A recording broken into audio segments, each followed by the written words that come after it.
Baik, Assalamualaikum warahmatullahi wabarakatuh. Perkenalkan, nama saya Andi Eka dengan NIM 10622007 dari Prodi Hukum Tata Negara, Fakultas Syariah, UIN Sultan Toha Saifuddin Jambi.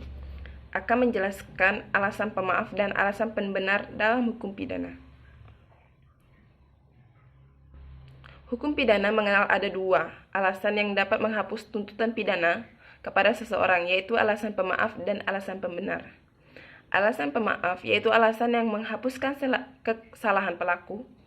Perbuatan yang dilakukan oleh pelaku tindak pidana tetap bersifat melawan hukum. Jadi tetap merupakan perbuatan pidana. Tetapi dia tidak dapat diberikan sanksi pidana.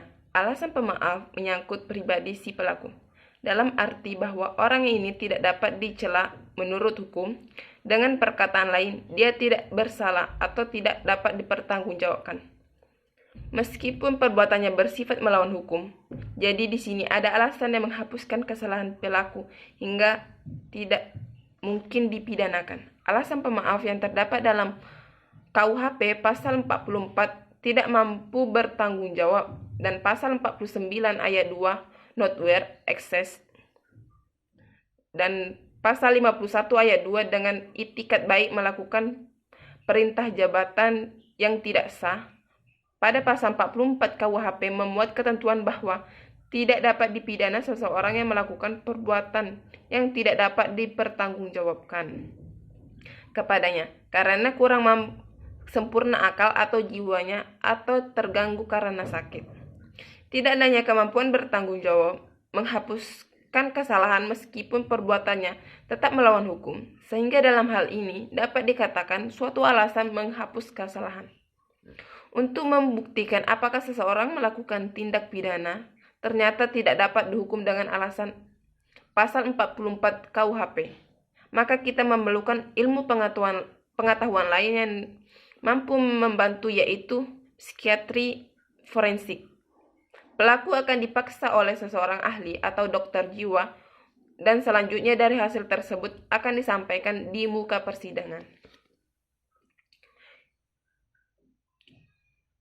Kemudian alasan pembenar, alasan yang menghapuskan sifat melawan hukum perbuatan, sehingga apa yang dilakukan oleh si pelaku lalu menjadi perbuatan yang patut dan benar. Alasan pembenar menghapuskan sifat melawan hukum perbuatan, meskipun perbuatan ini telah memenuhi rumusan delik dalam undang-undang. Alasan pembenar yang dapat dalam KUHP ialah pasal 48 keadaan darurat, dan pasal 49 ayat 1 pembelaan terpaksa, dan pasal 50 melaksanakan peraturan perundang-undangan, dan pasal 51 ayat 1 melaksanakan perintah jabatan yang sah. Pembelaan terpaksa not where. Dalam KUHP dibedakan menjadi dua, yaitu not where pembelaan terpaksa dan not where excess.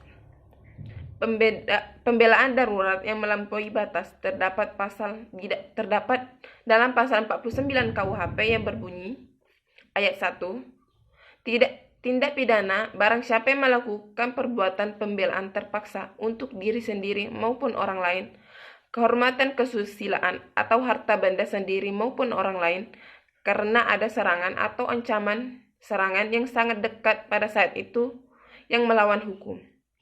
Pada ayat 2, pembelaan terpaksa melampaui batas yang langsung menyebabkan orang keguncangan jiwa yang hebat karena serangan atau ancaman serangan itu tidak pidana. Unsur-unsur suatu pembelaan terpaksa not where adalah: yang pertama, pembelaan itu bersifat terpaksa, dan kedua, pembelaan ialah diri sendiri, orang lain, kehormatan kesusilaan atau harta benda sendiri atau orang lain. Ketiga, ada serangan yang sangat dekat saat itu dan serangan itu melawan hukum. Kriteria dan syarat perbuatan pembelaan terpaksa not where: adanya serangan dari pihak lawan yang mendatangkan bahaya yang mengancam secara langsung atau serangan seketika terhadap pada tubuh, kehormatan, dan benda. Andi Hamzah menjelaskan bahwa pembelaan harus seimbang dengan serangan atau ancaman. Serangan tidak boleh melampaui batas, keperluan dan keharusan. Asas ini disebut dengan asas subsidiaritas.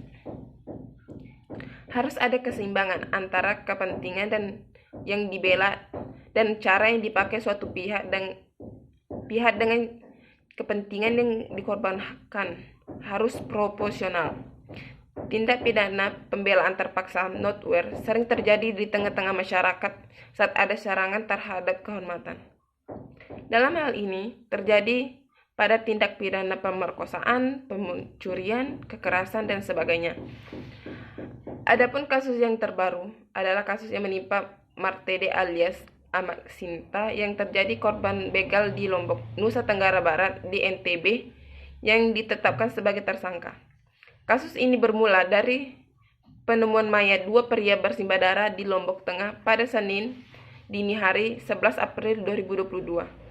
Ternyata setelah ditelusuri, diketahui bahwa kedua pria yang tewas adalah pelaku begal yang dibunuh oleh calon korbannya. Martede alias Amak Sinta kemudian dijadikan tersangka atas kasus pembunuhan akibat aksi bela diri yang dia lakukan menyebabkan dua orang begal tewas.